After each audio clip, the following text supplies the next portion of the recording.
To stand together, we must stand up for one another and recognize the fear, hurt, and outrage rightly provoked by the senseless killing of George Floyd and a much longer history of racism.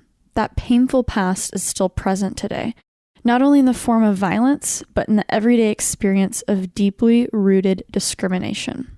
This is a moment when many people may want nothing more than a return to normalcy or the status quo that is only comfortable if we avert our gaze from injustice. As difficult as it may be to admit, that desire is itself a sign of privilege. George Floyd's death is shocking and tragic proof that we must aim for higher than a normal future and build one that lives up to the highest ideals of equality and justice. In the words of Martin Luther King, every society has its protectors of status quo and its fraternities of the indifferent who are notorious for sleeping through revolutions. Today, our very survival depends on our ability to stay awake, to adjust to new ideas, to remain vigilant, and to face the challenge of change. With every breath we take, we must commit to being that change and to creating a better, more just world for everyone. I'm Andrew Edwards, and those were the words of Apple CEO Tim Cook in response to the outrage, hurt, and fear that's been provoked by the murder of George Floyd, which was the last straw that broke the camel's back and has resulted in an uprising by Black and brown people in America and around the world. Geared Up is your weekly look at the world of consumer electronics and gadgets, and we appreciate the listeners who support us each week. Today, we open the show and spend the first half supporting the people and communities who've suffered due to inequality, lack of empathy, disrespect, and outright racism simply due to the color of their skin. Whether you like it or not, Black lives matter, and it's time that we all treat them as such. Now, let's start the show. Welcome to Geared Up, brought to you by National Car Rental. I'm Andrew Edwards. I am still John Rettinger.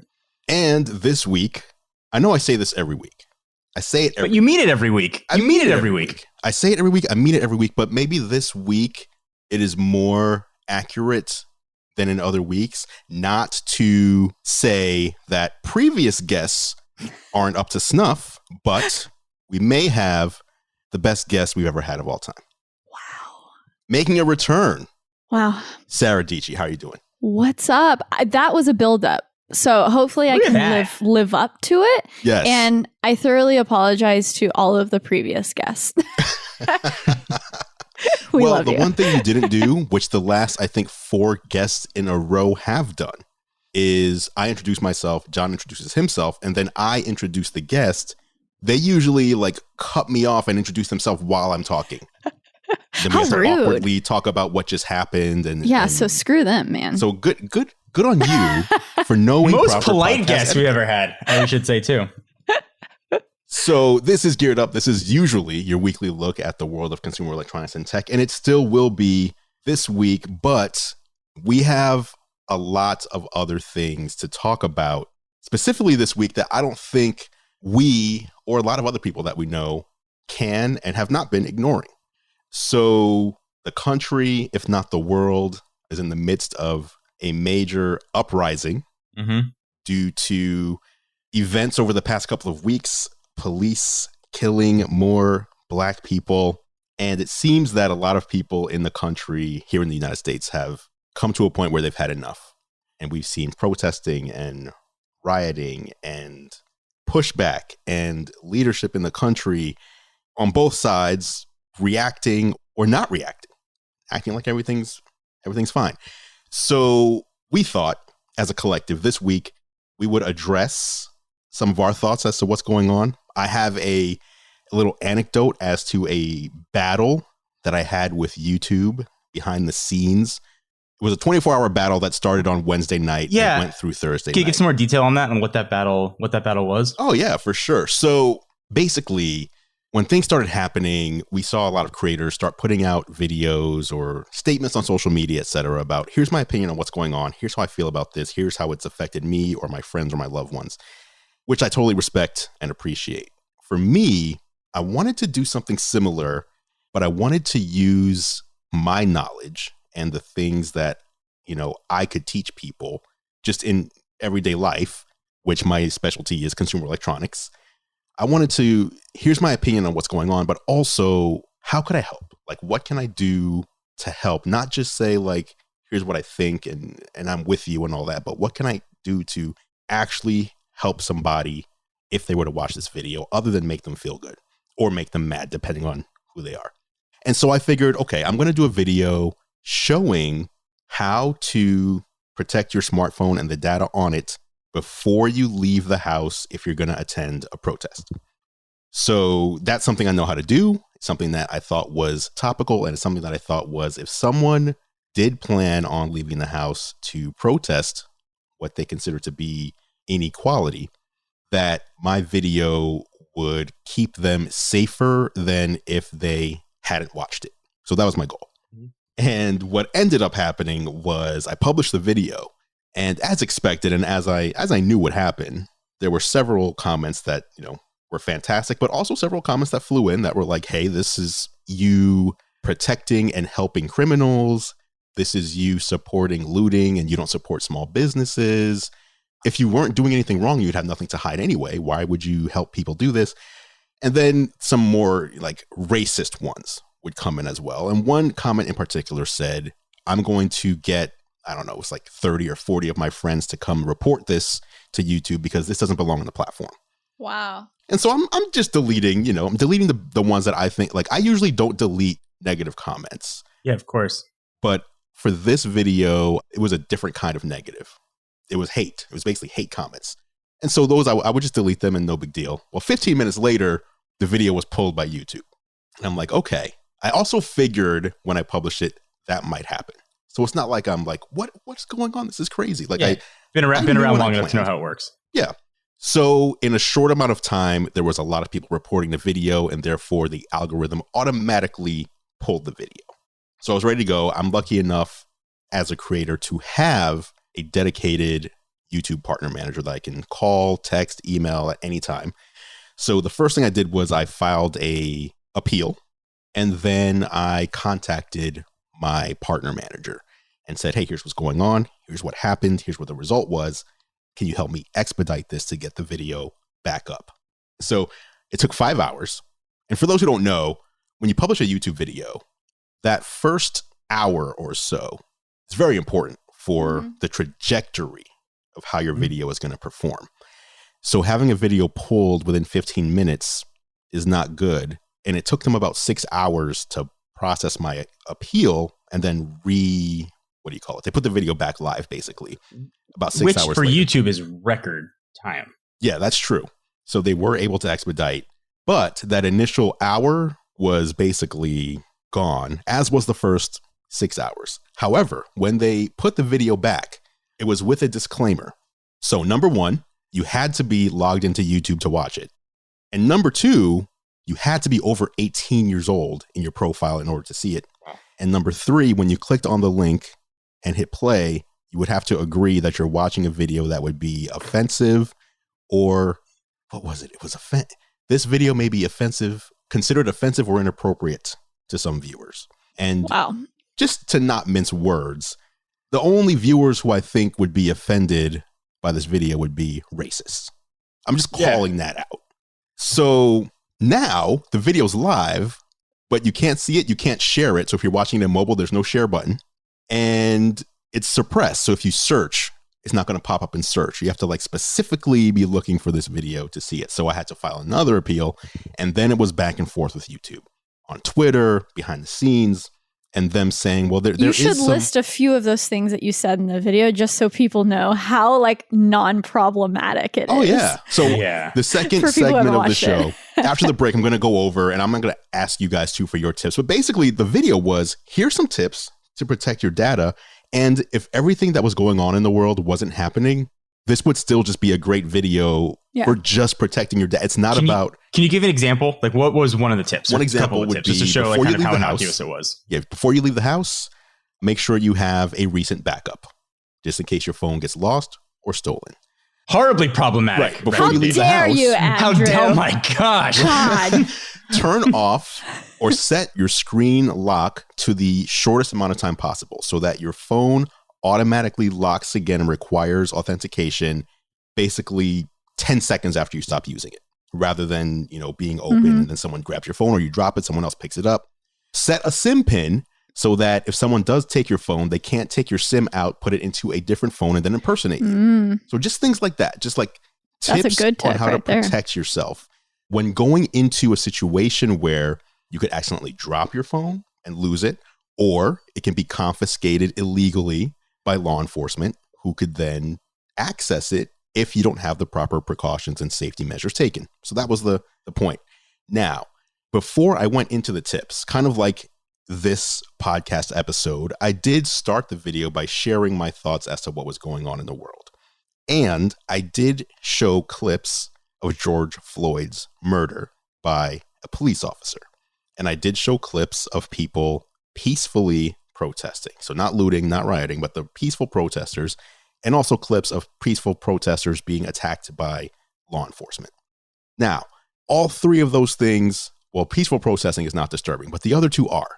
However, the other two clips you could find on Jimmy Fallon's channel, your 5 o'clock local news channel, any channel, any other. Like, I actually told them, you're only giving me 300 characters for this appeal. I can literally give you 50 YouTube URLs with no exaggeration that have the exact same clips that you're saying are the reason why my video is being suppressed.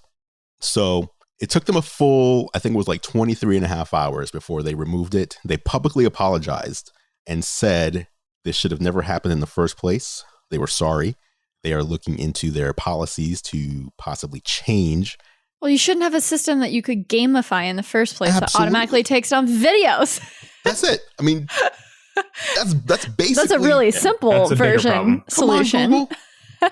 Because even if this wasn't about, and as important an issue as is going on today, if you're someone who just has, this would never happen, but let's say The Verge publishes a video and Engadget is like, hey, Engadget staff, go report that video. If we all do it, The Verge's video will get taken. Like, that would not happen between these two companies, but that situation could happen. You could just get, hey, friends, help me take this other person down just because I don't like them or I'm competing against them.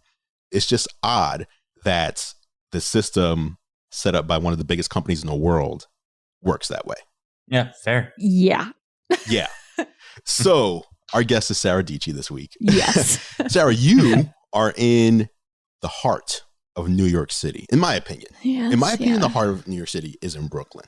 Let me just throw that out there. Mm-hmm. I've seen clips on social media where you're showing people protesting. Like, is it your window at work or at home? Like, at home, yeah. Yeah. So it's interesting because my apartment is in downtown Brooklyn and a lot of like the peaceful protests are just like right in front of my place.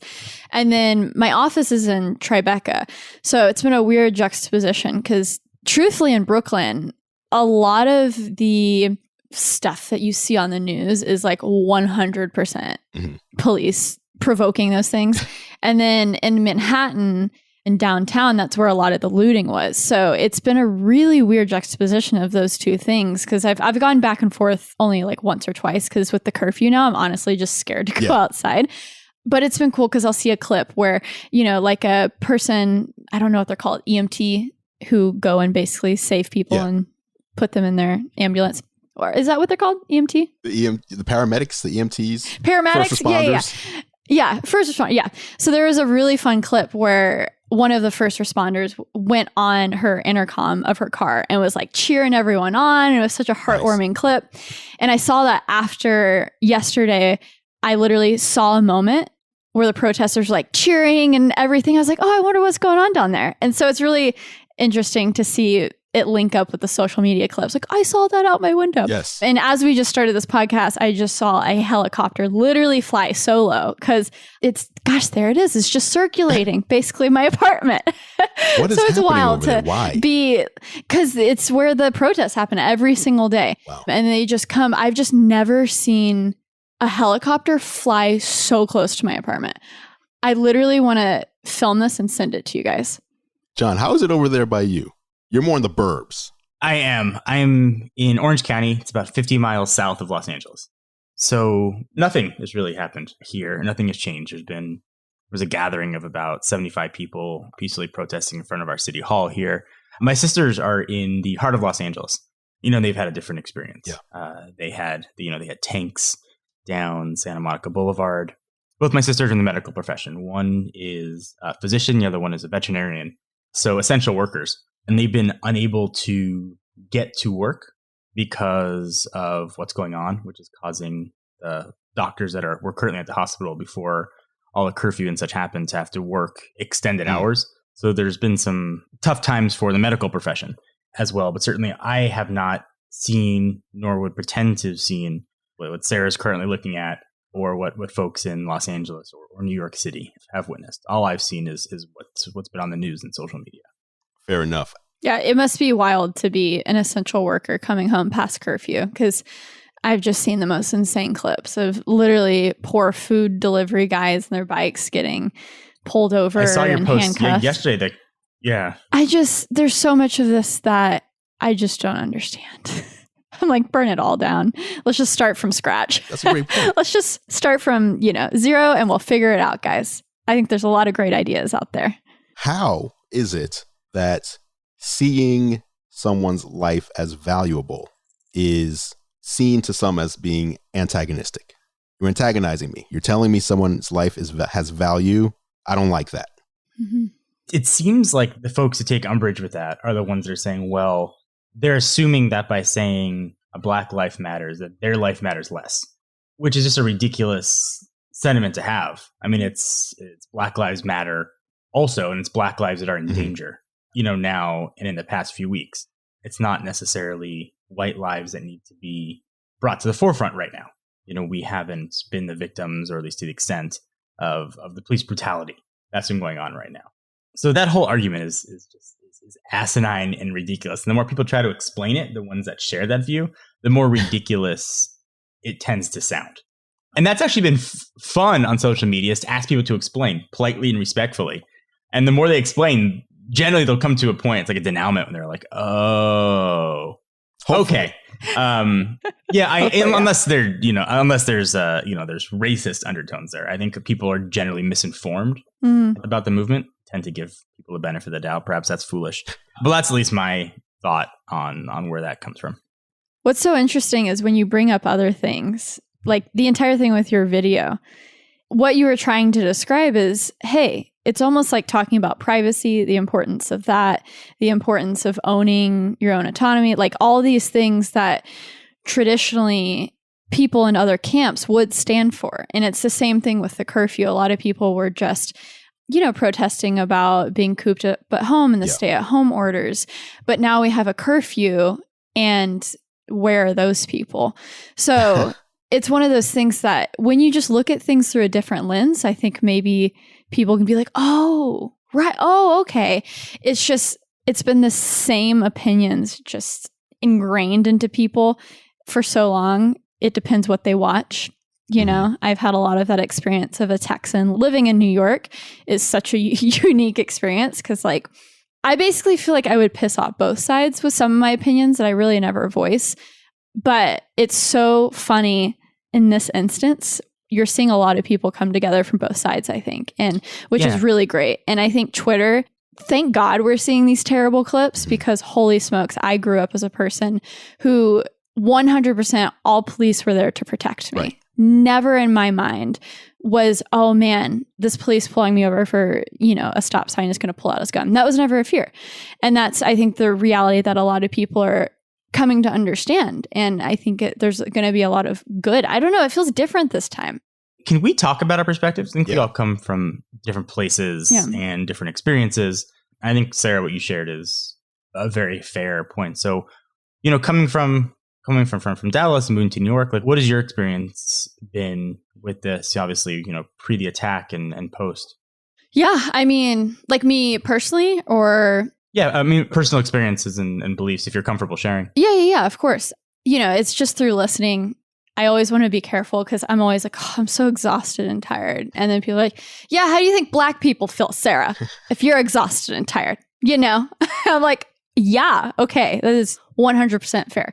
And it's been wild because literally just a month ago, I felt like I was just tweeting about, I feel like we're going to talk about Twitter a lot in this podcast, but I was just tweeting about Ahmaud Arbery in Atlanta. And in the same week, there were terrible clips of NYPD just beating the living crap out of 2 people for not wearing masks. And I feel like I see that stuff all the time in New York. And so I feel like with a few of those instances already, I was just like, oh, when you see all that stuff all the time on a feed, I don't think we're built to take all of that in. But I feel like it was already at a point where it was just like, what is going on? And I think what people are frustrated with is the accountability.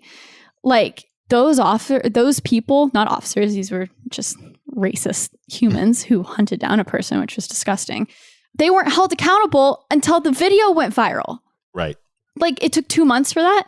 So I think everything before the protests and now and after, I think really at the heart of it is just people want accountability. Yeah. You know, I think a lot of people always bring up, it's weird when people bring up arguments for this stuff. Like, oh, but what about this on this crime and this and that? We're like, guys, we're talking about what happens when a Black person gets killed. What happens to that cop? Is there any accountability? Right. And I think that's at the heart of, I think, what people are really waking up and they're asking those questions. And we just want answers. We want people to be accountable. And we don't want to have a video recording that goes viral on Twitter for that to happen. Yeah. I've actually been caught off guard by police who see several smartphones pointed at them and yet and will still attack Yeah. someone. Like, what do you do when you know there's no camera around you?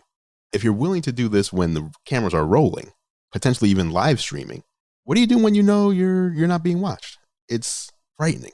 Yeah. Yeah. No, I very much agree. My perspective, I think, is in line with Sarah. And I'm a person who's been very careful in my public life to stay very far away from topics of politics and religion. And that's been by design. And I've sort of broken from that stance, obviously, of events that have happened the past few weeks. And even though I don't speak about politics, or I hadn't prior to this online, it doesn't mean I wasn't political or very avidly political. And something I don't think I've ever talked about actually publicly, but my whole voting life, I've been a registered Republican. Now, the last election, I couldn't bring myself to vote for the Republican candidate, and I opted to vote Libertarian. And then about a year ago, I deregistered as a Republican, registered as an independent. So I'm somebody who maybe comes from the other side of the aisle. And I've oftentimes felt like a person without a party. Personally, I'm very socially liberal, but I'm relatively fiscally conservative. And I didn't feel like any party represented those beliefs. And when you see the direction of where the right is going and the direction of where the left is going, I think it's harder when you just say, I just want to be a good person. I want to treat people with respect. And I don't want to politicize that I'm treating people with respect. And I think that's been hard. And you see the horrible events that have happened, and I think perhaps understandably become politicized, especially in an election year. And it's hard to identify or even say that I was a Republican. I mean, at this point, so the whole party has been taken over, but the direction has changed. And especially for somebody who wants to have those socially liberal policies, believe in equality for everybody, believe in gay marriage and things like that. It's been hard. And I'm also somebody who has very strong political aspirations, and I've always had political aspirations. And to see what's going on in the country is heartbreaking for people to not feel safe. And I think what Sarah said resonated with me as well. I grew up, police were there to protect me. Yeah. I mean, if I got pulled over, it's generally because I was doing something wrong. I was speeding, or they're there to break up a party if I was in high school. The thought of my personal safety never entered my head in encounters with police. And this is something that's definitely changed my perspective. You can call it privilege, personal experience, whatever it might be, but it's something that I had never seen. And I would never want to say I know what it feels like to be Black in America or a person of color, because I do not. And I can't imagine the fear that goes along with it. And I think what's going on right now is shedding lights on, obviously, Black Lives Mattering, but also other minority groups, I think, too. My kids go to a Jewish school, that has to have armed security guards at the gates. My son had a bomb threat called into his school last year. And that being the world we live in, where people who share those fringe beliefs now feel empowered and emboldened, is something horrible and tragic. And if anything good can come from the really atrocious events that we've had the past few weeks, months, and probably years before it got filmed, is that we can maybe have a real cultural shift in how we treat people and how we treat those around us and our perspective on authority figures, how they should be treated. And I think, and it's kind of weird to quote this, but I think it was Chris Rock who said, like, yes, I know. The quote generally was, I know not all police are bad, but take a look at pilots. If you have a couple pilots that crash a plane, like, not all pilots are bad. Are you getting on an airplane? Mm-hmm.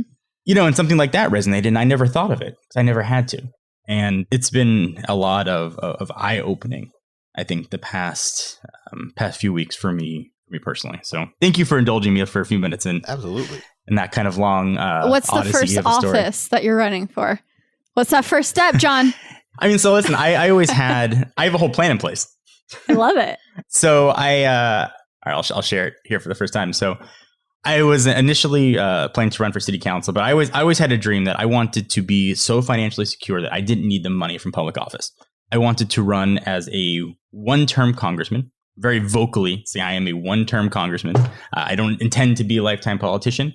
Donate my salary to a non-religious, non-political charity, and be a person who can shed light on what's happening behind closed doors. You know what sucks, though? In order to, I feel like, have change, you would probably have to be in there for longer. You would literally have to be able to pass legislation that says that there are term limits for congressmen and women. That would be your change. That should be your legacy. Because I do not understand that. You look at people's bank accounts, you look at the lobbying, it's just like, it makes no sense that they don't have term limits. It's horrible and disgusting. And I was recruited to run for some city council and local government, and have since stopped. So I didn't have the time to commit to it. But that's at least always been my goal, is to be somewhere where not only can I impact change myself, first-term congressman can't do much, but at least shed light on what's going on and maybe impact other people's behaviors who are in positions of power that can influence policy. Now I don't know what party I would. I know. Well, that's something. I don't know what party I would go for there. So I mean, what do you guys say to the fact that year over year, Clinton, Bush, Obama, everyone, the police have been more militarized. It's been more funding. It's been more all of these things that I feel like we're standing up for. It's not even political, because every single president and person who's come before us has embraced it and has made it bigger. Yeah. Like, what do you even say to that? How do you even attack that? It's strange because, number one, the whole Second Amendment thing is people saying we have a right to guns because we have a right to protect ourselves from the country turning against the people. Yet it seems those same people are like, those are the people that are like, the police needs to be militarized. We need this. Right. See, like, it's so conflicting. That's what I don't understand. Yeah. Like, so when Trump was saying the other day, like, he's going to turn the military on the looters and rioters, it should be the Second Amendment people who say, hold up, this is our moment that we've been waiting for. You can't do that to the American people, but they're embracing it.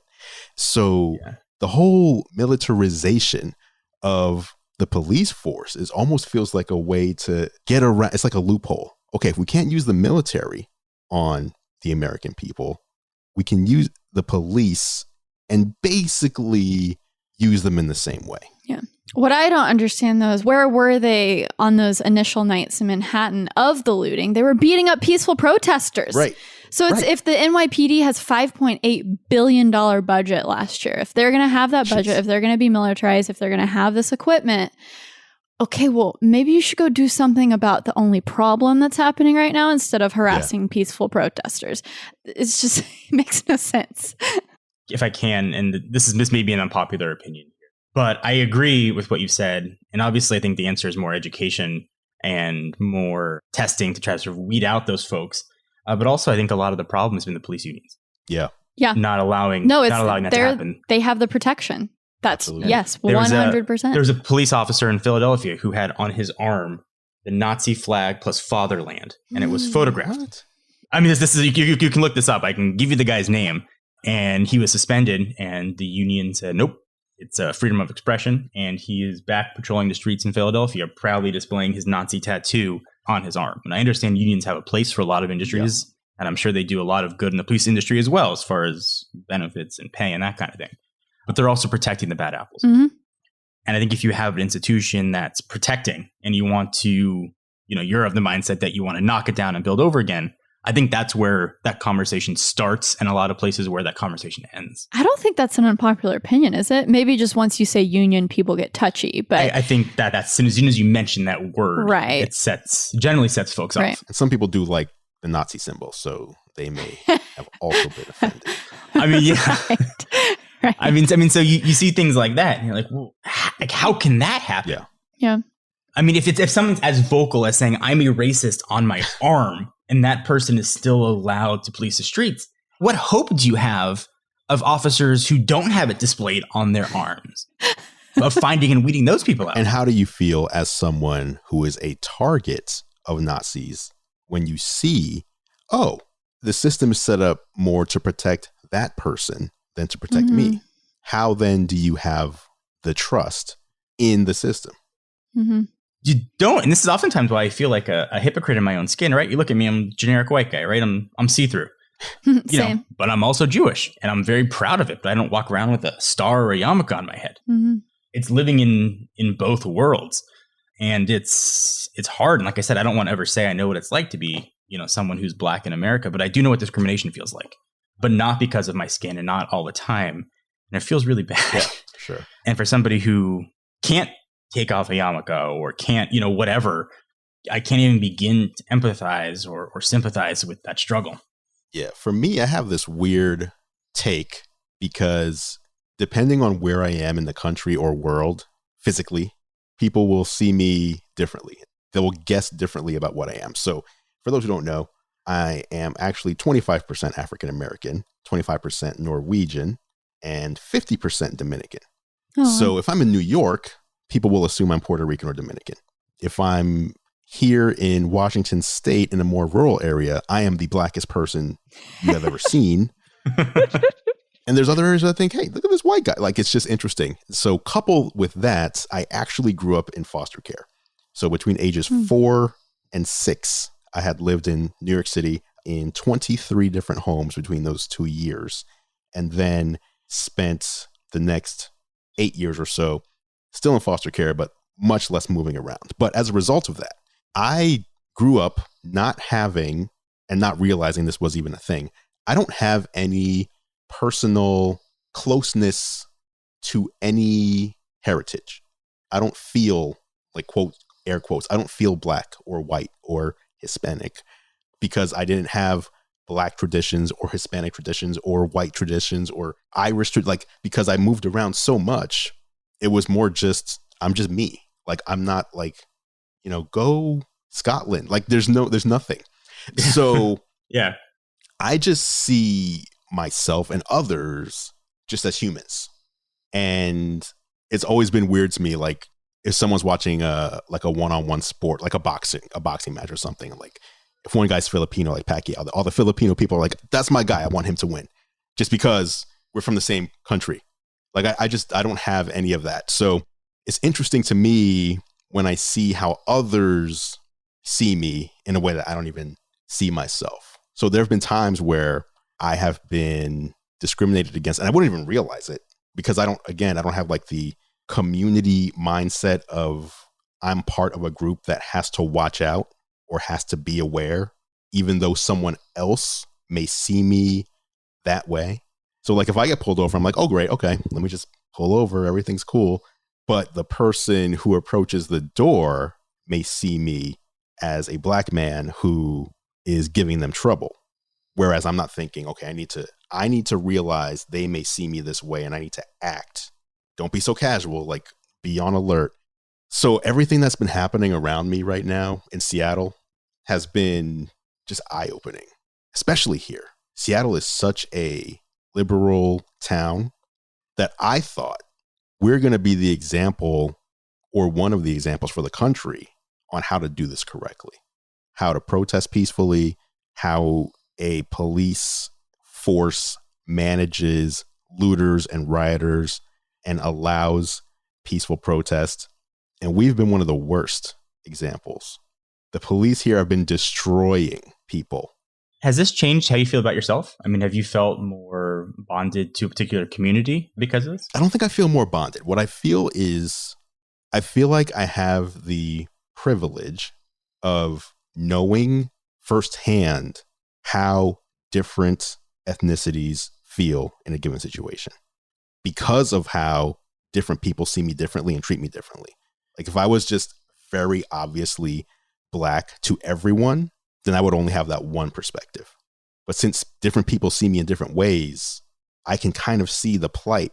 And by the way, just a quick side note, the whole YouTube thing that I went through, I want that to sound like a major complaint because that was a drop in the bucket compared to what other people are going through. But it was an interesting look at unfairness and how come these rules are applying differently to me than all these other popular. Yeah, like why is it like this? And then being able to get the win in the end, which I expected. I basically knew how the whole thing was going to go. But at the end of the day, I did want to give a shout out to a bunch of the friends out there who I basically said, you know what? The algorithm has killed this video because it just didn't have the initial time and velocity to grow. If anybody shares this who is a YouTube creator on your community tab, for every person that does that up to $1,000, I'll donate $50. And this morning it happened. It's like, and then that helped get the velocity back. And now the video is performing like that. That's a look at the struggle and then community getting around the person that had the struggle to get a win in the end. And it's such like a tiny little microcosm of what's happening in the world right now. There's unfairness. There is inequality. And there are people, the people who are being treated that way are obviously fighting back, but there are people who have never been treated that way or never been treated that way for that reason, who are also joining in to fight. And what I mean by that is like, we're here, two guys and a woman talking. I'm 100% positive that Sara has been treated differently, specifically because of her gender, in ways that me or John have just never experienced or even had to worry about or think about in our life. So there's not just one section of the world that has a problem. We really need to address equality as a whole in all facets. Period. I mean, that was all right. Thanks for listening to the podcast, everyone. And we'll see you in the next one. I don't know. I got nothing else to add to that. That was well. Let's take a break. We're going to get into a couple of tech topics because people are here for the tech. So we do have a couple of tech topics, and then we'll get out of here and we'll return to your regularly scheduled Geared Up next week. So we'll be right back after the break. We're going to talk a little bit more about tips to protect your data when you're out. I'm going to ask you guys for your tips. That's coming up next on Geared Up. Welcome back to Geared Up, brought to you by National Car Rental. I'm Andrew Edwards, and it is now time for the National Car Rental story of the week. As you know, Geared Up is sponsored by National Car Rental. And if you don't know, I also do a show with National Car Rental on YouTube called Technically Speaking, where I bring you the latest, my picks for the best tech for business travel. Whether you're business traveling or even whether you're going for leisure travel, there's a lot of tech out there that can make your travel more efficient or even more fun. You can check these episodes out at the nationalcar.com control center or go to youtube.com/nationalcarrent. The latest tech puts you in the driver's seat. National Car Rental's Emerald Club will keep you there. Once again, big thank you to National Car Rental for sponsoring Geared Up. Now to get into the National Car Rental story of the week, follow up to the video that I talked about earlier, tips on protecting your data when you're out and about. And as I said earlier, this applies not just to today's current climate in the world, but really anyone. If you're taking a device the size of a smartphone with you on a trip or just outside, phones get lost all the time. And if you have data on that phone that is supposed to be private, that shouldn't fall into the wrong hands, there are steps you can take to protect it that you may not even know exist. Now, the two of you, obviously on the show with me, you're experts. You're considered experts in this field of consumer electronics.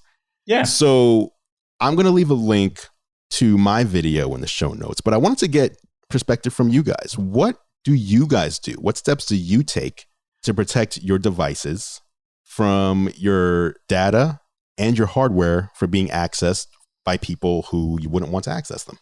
Yeah, the easiest thing to do for everyone in regards to just my personal experience losing things, you always miss the photos, right? So if you don't use iCloud Photos backup, that can get pretty pricey. But a lot of people don't know that Google Photos is still 100% free if you're comfortable with Google owning all those pictures. So I could care less if Google has all of my iPhone pictures. So I've been backing up my photos on the Google Photos app for 3 or 4 years now. And literally they will save all of your pictures to infinity. It's a little bit lower res. If you want the exact 20 megapixel file, 5,000 pixels, you do have to pay for that, but it's 100% free in Google Photos. If you just download the app, back up all your photos. And so I always know the moment I take a picture, it's backed up on Google Photos and I can restore it. And it's honestly a really good way to search for pictures because I literally have 3 or 4 years of pictures on my Google Photos app, and all of their search capabilities are so powerful because it's Google that I could literally type in someone's name because I use the like facial recognition thing, and I could find all the pictures of my mom, or from 2016 dark. So it'll bring up all the night pictures. It's so handy, and I've never lost pictures because of it. So that's not as practical, but it's like a good picture situation. And that's also not just Android. Google Photos app for iOS and Android is amazing. It's so good. It is amazing. And it does it all on its own. It'll just back up the photos. Yep. So I have a few. I think that suggestion for Google Photos, I use that all the time. It's actually how I one of the things I can do when I switch between iOS and Android. That's how I keep all my photos in one place. So I think there are a couple things, and I think maybe the first one might be unpopular, but don't jailbreak or root your phone would be the the first one. I know it's a popular thing to do right now, 13.5, easily jailbreak, universal, but you are removing safety features from your phones and making it a bigger security risk. You're opening up vulnerabilities. Number 2, and perhaps a big one, would be use a VPN. Pick one, download one, search VPN in your app store, pick one that's got 4 or 5-star reviews, and use that. That's a virtual private network that sort of puts another insulatory layer between you and what you're doing. Avoid public Wi-Fis. And I bet people didn't know, whether you're on iOS or Android, you can encrypt your data right from your phone very easily. In iOS, you go to Settings, Touch ID, and Passcode. Bottom of the page, it says Data Protection Enabled. And you can just select that. In Android, if your phone's not rooted, go to Security, and then Encrypt Phone. And it'll take about an hour to 2, and it will encrypt all your information on your phone. Things Andrew mentioned too, the passcode thing is really important, that your phone will lock quickly. And use a passcode and not fingerprint Face ID if you are like protesting or stuff, because I heard it's extremely easy to get a warrant for Face ID or Touch ID because all they have to do is just use you. But it's extremely hard for like an actual passcode. Very true. And if you are on iOS and you're walking with your phone, if you're on a modern Apple phone and you hold down your lock button and your volume button, that essentially puts you into the slide to power off thing. When your phone is on that, the only way to get back into information is with the passcode. You cannot use your face. There you go.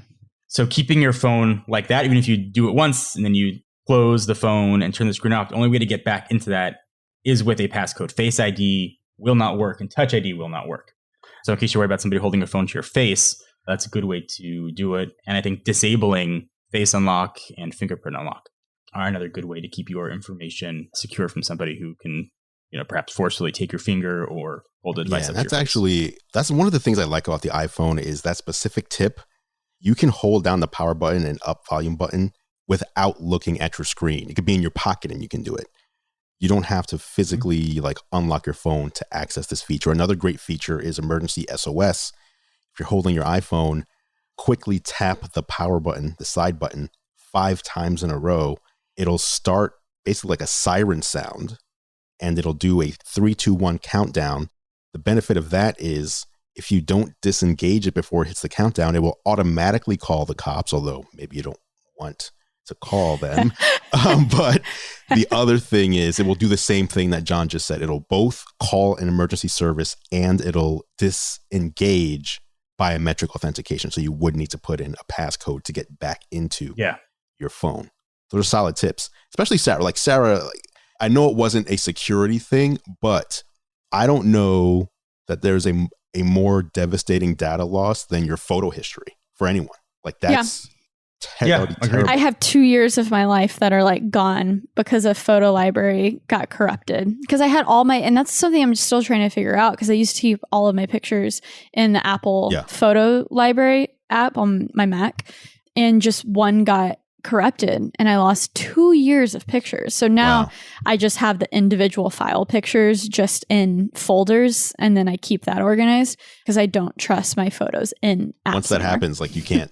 It's hard to get the trust back. I'm like, that's crazy. And because I don't even use Macs as much anymore. So that was honestly one of the biggest issues when I was going away from my MacBook, was just like, what is a good workflow for storing and viewing photos? It's still really hard. That's why Google Photos is great for iPhone pictures, but I'm still kind of struggling with that. I don't know. I think I need an app that's literally just like a UI layer like on top of my files, File Explorer or Finder. That would be helpful, I think. That's a good segue right there. It's a great segue. On the last show where Sarah was a guest, she stated fervently and defiantly she would never, ever buy Apple laptop ever again. I don't never ever? Yeah, you were like... I don't know if it was never ever. You said, number one... Maybe as the keyboards are terrible. From 2016 to 2019. I said even in the future, what if they fix the keyboard? You were like, look at USB, this whole Thunderbolt thing. I don't even have an SD card slot. I'm a creator. I need that. The keyboards are terrible. Apple has lost their way. Still don't have now, one. Since then, they have released the new 16-inch, 13-inch, and a MacBook Air with a vastly improved keyboard. Yeah, and just the airflow is better and everything's better. Now I don't feel bad recommending it to people. Oh. So I still don't have one, but now I don't feel guilty about like, buy a MacBook Pro. I don't care. They're great. I don't care. So, Andrew, while we're on the topic of minds being changed, I owe you an apology from a show I believe was last week as well. We talked about HomeKit and how I made jokes about its UI being terrible and I have no interest in HomeKit. Since then, I've completed my 6 months with Android. Now I'm on my 6 months with iOS before I switch back. And I've now started setting up HomeKit. Nice. And HomeKit compatible devices. And I've gotten very into it. So I'm so into HomeKit. It's kind of gotten fun with the automation. So my apologies for that. I feel like I can be a big enough person to... It's funny because I think what's interesting about HomeKit to me is that not just the average person, but even people like us who would be more considered to be pros, I feel like most people think when I say HomeKit, I'm talking about how great Siri is. Like HomeKit equals Siri to a lot of people. Nah. But it's you can use Siri to control HomeKit devices, but the platform itself, I think is very it's great. solid. I'm a big fan. Yeah, I have my entire office is run on it. I basically have like automation set up where like if I'm within a mile of my office, my neon light will automatically turn on, as well as like the nano leaf I have in there. And then I have like basically everything set up with like smart plugs. And that's the only place I have a HomePod as well. So it's really easy for anyone to just do whatever they need in the office. John, what have you been getting into over there? So my apologies there. I haven't plugged in my HomePod since my initial review of it. I've had no use for it since then, but I did set it back up again. And that kind of got me back into testing HomeKit stuff. So I have a Brilliant light switch, and I don't mean like it's brilliant. I mean, it's actually by the brand Brilliant in my hallway. So I bought some motion sensors for my front door and back door that if they get triggered after 11:55 p.m., it'll turn on those lights in my hallway. And I was like, well, that's cool. Like, that's a neat safety feature, and that was very easy to set up. So now I started exploring other things I can buy. I'm like, well, if I set up cameras, kids' rooms, and then I kind of went down a rabbit hole. I had to stop myself from just spending more money than was necessary at this point on HomeKit compatible things, looking at my stuff that wasn't HomeKit, which is disgust at my former self for dropping that kind of dough on things that weren't compatible. So you got to get the blinds, man. The blinds are my favorite HomeKit device that I have in my house. The thing that sucks, I think I said this last week too, when you move, you can't take your blinds with you. Your windows are totally different size. Yeah. Yeah. It's a rabbit hole of stuff. And the misconception you need an iPhone to use HomeKit is false. You can obviously set it up with an iPhone, but if you have a HomePod or a current gen Apple TV, you can use that as your hub, and you can use the HomePod to speak your Siri commands that will enable sort of your HomeKitty things to do their. We should have, as a future guest, Matt Casanelli, the master of shortcuts. The master. I had him on mine. How was it? I mean, I'm sure he just dropped knowledge left and right. Yeah, he freaking blew my mind. I had such little knowledge of shortcuts, and I was like, wow, this is really cool. However, I will say I don't use it even after learning. You really have to like have things in mind. You have to be an iPad power user, basically, in order to get a lot of value out of it. I have a few shortcuts for at my house that makes sense, but really automations with HomeKit has been the center of a lot of the automation, like with my office. So if I'm within a mile, I do have one cool shortcut where it's basically a shortcut. What is it called? I have it here. Home ETA, where I press that shortcut and it basically says where I am, does an estimation of the subway time in Google Maps, and it'll send a text to John basically being like, I'll be home in 12 minutes. So stuff like that is really cool. Yeah. Not me, John. My we should fiance, clarify. John. We should clarify. There's too many Johns. My brother's name is John, too. Thanks, Sarah. I'm glad you'll be home in 15 minutes. I have so many Johns in my life. It's overwhelming. Literally, my grandpa's name is John. My uncle's name is John. My brother's name is John. And my fiance's name is John. Your husband will be John. Yeah. And my name's Sarah. It's like the most basic names. For the John but I have a sister named Sarah. So John and Sarah. My sister Sarah's husband is a Jonathan. And my other sister has a brother-in-law. Andrew's like, these white people, man. I feel you very much. I don't know why I thought you were going to say your sister's name was John, though. I was like, wait a minute. What? That's funny. That's pretty funny. Last topic of the show. Let's talk about cameras for a little bit. And the reason is just because if you watch Sarah's content on YouTube, she's a camera-centric woman. She is all about a lot of it. Cameras. And so, like for me, I buy a camera and I'm like, this is my camera for the next couple of years because I'm not trying to learn all sorts of different things. So, Sarah, you got the Sony ZV1 in recently. That's probably the newest camera, I'm assuming, that you've got. Talk to us about cameras for the next 5 minutes before we get out of here. Oh my God. I could talk to a wall about cameras. So the ZV1 is really interesting because I used to vlog a lot. I did 9 months of vlogging for 5 days in a row. It was awful, but I learned a lot. During that time, the Sony RX100 Mark III and Mark V were my go-to cameras. A lot of people basically took the RX100, which is primarily like a really good point and shoot for photos, and then it also does video, and we hijacked it as our main video camera. And so there were a lot of problems that came up. Sony basically was like, hey, that's great you have all this feedback, but this really isn't for you, okay? This camera is not meant to have a mic jack, a headphone jack. This camera isn't meant to have a swivel screen. It's not meant to appease you video people. This is for photo people who want a good point and shoot that also does video. Yeah. So fast forward to the past month, they released the Sony ZV1, which is basically take the Sony RX100 Mark V and make it for video people. So now we have the classic swivel screen that you see a lot on a lot of the Canon cameras, but we also have the same features from the RX100 that were video friendly, meaning that it has the NDs, so auto NDs, which the RX100 6 and 7 went on to not have. Because again, they're focused on options for photo people who also do video. And so, you can shoot 4K up to 30 frames per second. You can adjust the settings to film in 4K with no record limit. It will shut off at 5 minutes because it's worried about the heating, but it'll be fine.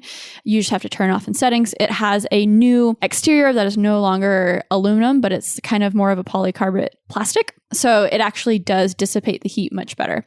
So all of these things that we've been screaming, there's also a jack for a microphone and there's a hot shoe. So they had to take out some of the stuff, but they took away the EVF and flash. We don't need that. Put the hot shoe, put a better mic system. So actually it's great that we can plug in mics now, but the audio, the internal mic is so much better to where a lot of the time, if you're just vlogging or you need it for casual video, you don't even need that anymore. So they finally made the video people happy and it's only $7.99. So they love to do this really cute thing with the RX100s where they just increase the price instead of decrease the price of the previous models.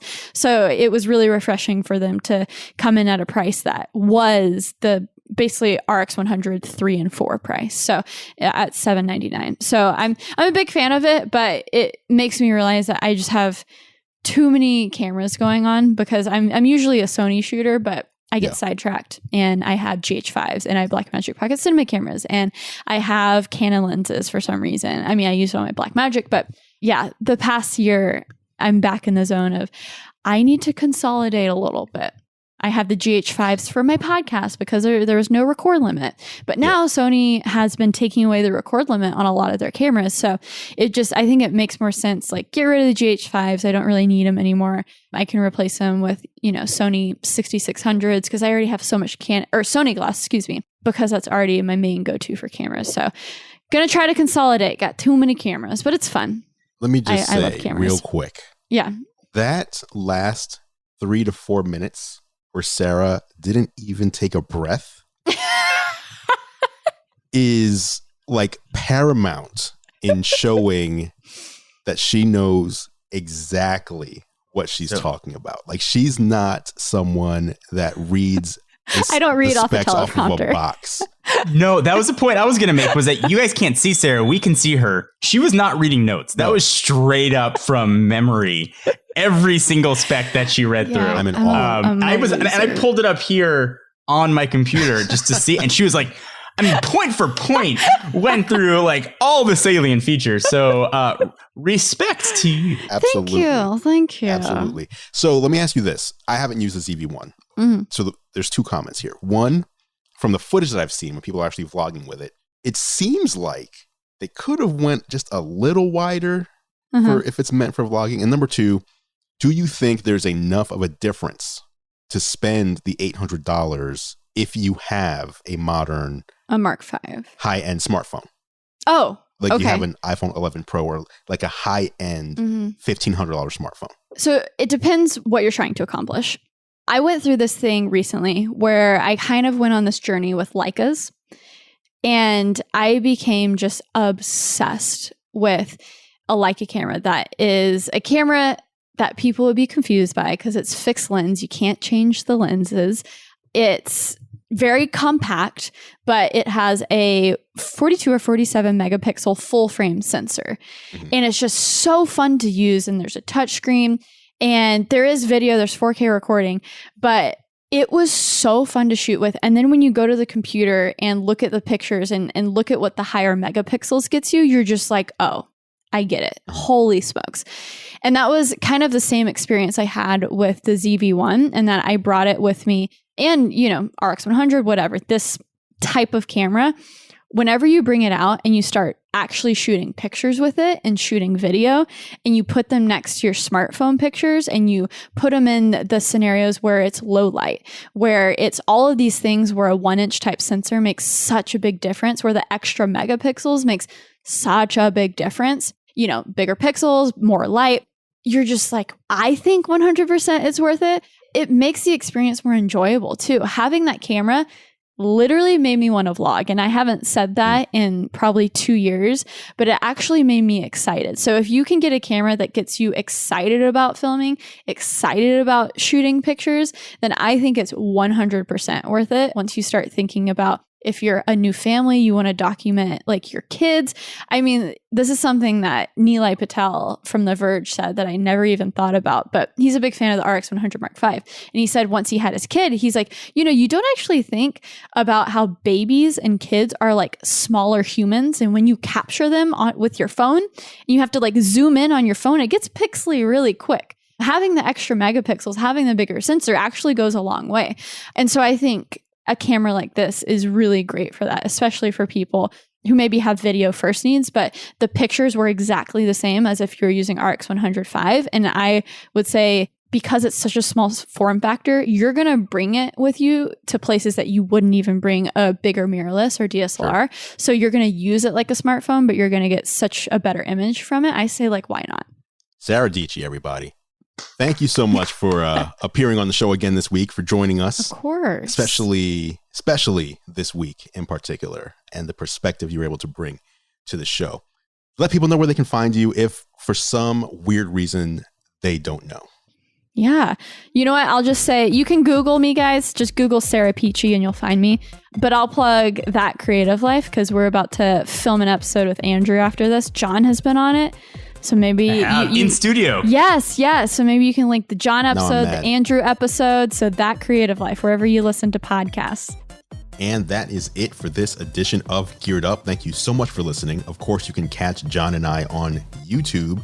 I'm at youtube.com/gearlive and John is at youtube.com/John4Lakers. Feel free to head over and subscribe to our channels to stay up to date on all the latest tech. Speaking of subscribing, you can subscribe to Geared Up in your favorite podcast app if you haven't done so already. Just search Geared Up, that's 2 words, not one, in Apple Podcasts, Spotify, Pocket Casts, Overcast, or really wherever you choose to listen. If you like what we do, please consider leaving us a rating and review. It really helps other people find the show.